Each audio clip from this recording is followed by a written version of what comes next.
big, rousing applause to Captain Jessica O'Brien.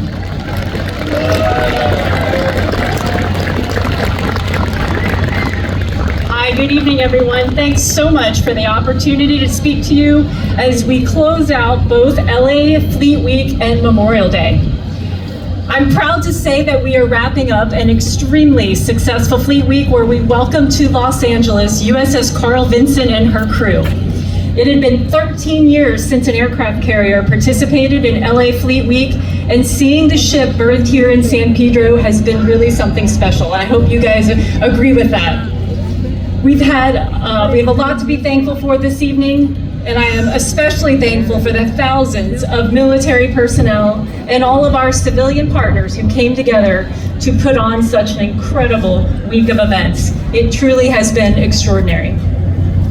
Now, I have the honor and privilege of commanding the only Navy base in the Los Angeles, Orange County area. Even though the Naval Weapons Station has been around now for over 80 years, I know that my base still has a little bit of mystery to many of the local residents. So I always like to start with a little background about where I work.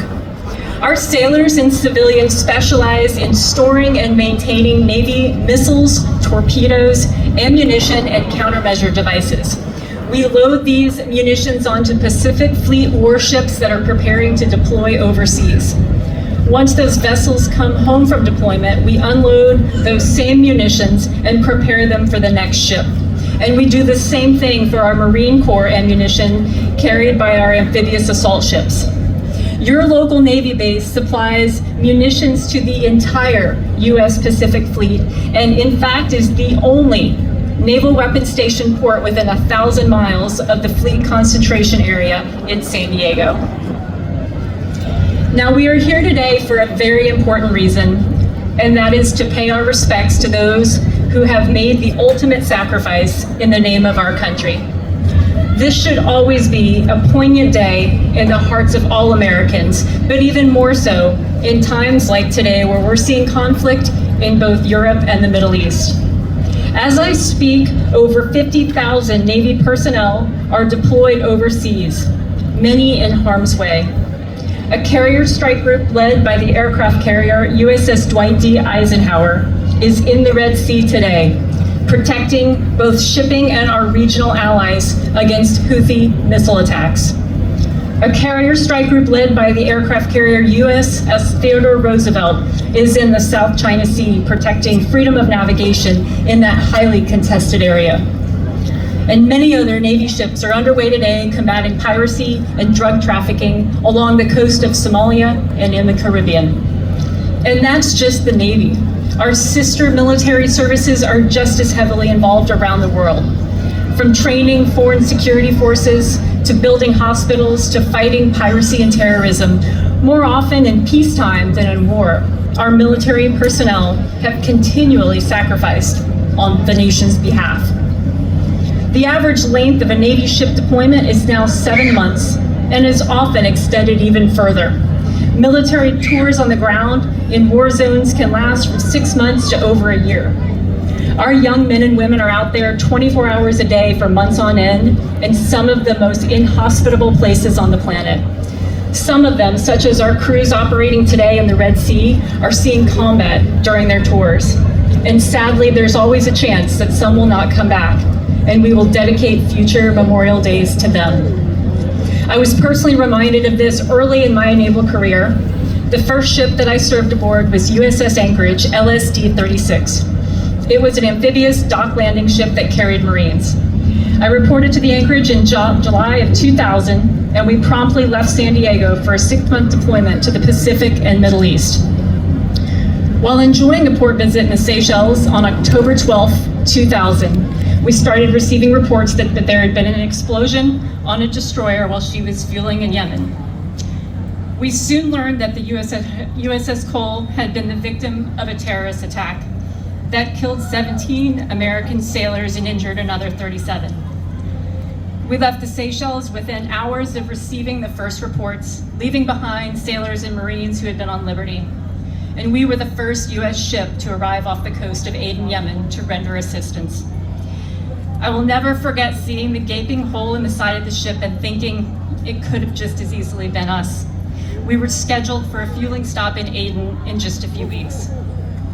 We remained off the coast of Yemen for almost 30 days, providing hot meals, laundry services, and general support to the crew of the USS Cole. And it was truly a defining moment in my naval career. Since September 11, 2001, over 7,000 of our military personnel have given their lives in combat zones. But those numbers only scratch the surface of sacrifice over our nation's long history. We lost over 25,000 patriots during the War of Independence. In World War I, the American military dead numbered over 100,000. In World War II, we would lose over 400,000, including over 12,000 soldiers, sailors, and Marines killed during the battle for Okinawa alone. During the wars in Korea and Vietnam, we would lose over 100,000 more of our nation's best and brightest. These are truly staggering numbers, and they don't even include the deaths outside of combat areas. So why do we do this? Why do we send our sons and daughters away from their loved ones, sometimes to hostile shores, and all the risks that such an endeavor entails?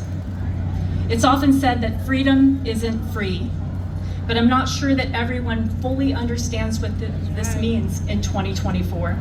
Clearly, we are not in imminent danger of being overrun by enemy forces and having our country and its people enslaved by a hostile regime. Our military superiority at this moment in time makes such a concept absolutely laughable. But we don't have to go too far back in history to recall a time when the future of our country was unclear and we had to overcome many obstacles to maintain our freedom and our way of life. Washington, D.C. was overrun, sacked, and burned in 1814. In early 1942, the Allied powers seemed on the verge of defeat, and there were certainly some very dark days during the Cold War. At some future point in time, be it 20 or 50 or 100 years from now, we will likely face these challenges again. We are living in a very dynamic environment, and nothing stays the same forever. Just look at Ukraine.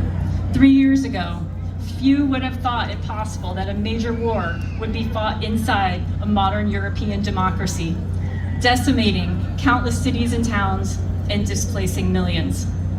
Yet here we are. I think that most Americans understand the critical role our armed forces play in deterring other nations from even thinking about attacking us directly. Our military has certainly helped to keep the threat of foreign terror from reaching our shores, and our service members have paid a huge price in accomplishing this over the last 20 plus years. Even so, right now, freedom remains more of an ethereal concept than a major concern to the vast majority of Americans. And because of this, it can be difficult to convince some in this country of the importance of service and that the sacrifices of our military service members really do mean something. But in reality, even today, our freedoms need constant protection, not so much from a catastrophic loss, but from a slow death caused by many smaller pinpricks. Do we as Americans have the freedom to travel as we like? The threat of terrorism has unquestionably limited the places an American would feel safe traveling in, and it has also led to greater airport restrictions here at home and abroad. And another example, our economy fundamentally depends on the unimpeded flow of commerce and information on and under the seas, and 90% of all global trade travels by sea.